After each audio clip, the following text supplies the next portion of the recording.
যাদের হাতে পরিবেশ সৃষ্টি করার দায়িত্ব, যাদের কাছে দেশকে তৈরি করার দায়িত্ব এগিয়ে যাওয়ার জন্য, তাদের নিজেদেরকে তৈরি করতে না পারলে তারা বাকি কাজ হলো না। আমরা দুনিয়ার মাঠে খেলার খেলোয়াড়, আমরা ছোট মাঠে খেলার খেলোয়াড় না।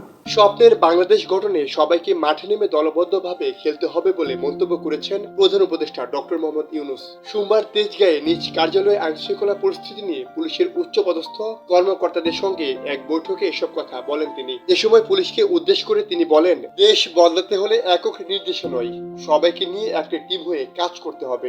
দেশে যতগুলো টিম আছে তার মধ্যে সবচেয়ে গুরুত্বপূর্ণ টিম হচ্ছে পুলিশ বাহিনী।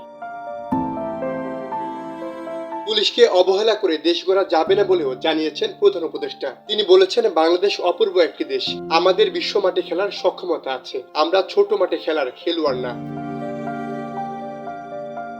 দীর্ঘ ভাষণে তিনি সার্বিক পরিস্থিতি সম্পর্কে পুলিশকে ধারণা দেন, পাশাপাশি এই বাহিনীর মনোবল চাঙ্গা করতে দেন নানা দিক নির্দেশনা। নতুন বাংলাদেশ গড়ার সুযোগ ব্যবহার করতে পুলিশের প্রতি আহ্বান জানান তিনি। বলেন, আগামী নির্বাচনের সময় অনেক চাপ আসবে, সে সময় পুলিশ বাহিনীকে শক্ত থাকতে হবে। যে সরকার আসবে তা যেন আইনের মাধ্যমে হয় তা নিশ্চিত করতে হবে। ছাত্র জনতার অভ্যুত্থানে গত বছরের আগস্টে শেখ হাসিনার ১.৫ দশকের শাসনের অবসানের ৩ দিন পর গঠিত অন্তর্বর্তী সরকারের প্রধান উপদেষ্টার দায়িত্ব নেন ডক্টর মোহাম্মদ ইউনূস। এর কয়েক সপ্তাহ পর থেকে দ্রুত প্রয়োজনীয় সংস্কার শেষে নির্বাচনের দাবি জানিয়ে আসছে বিএনপি সহ বিভিন্ন রাজনৈতিক দল।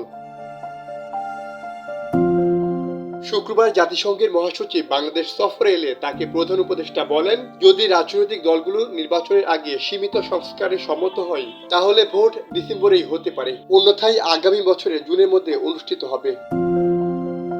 সাইমুল হক খান, সময়ের আলো।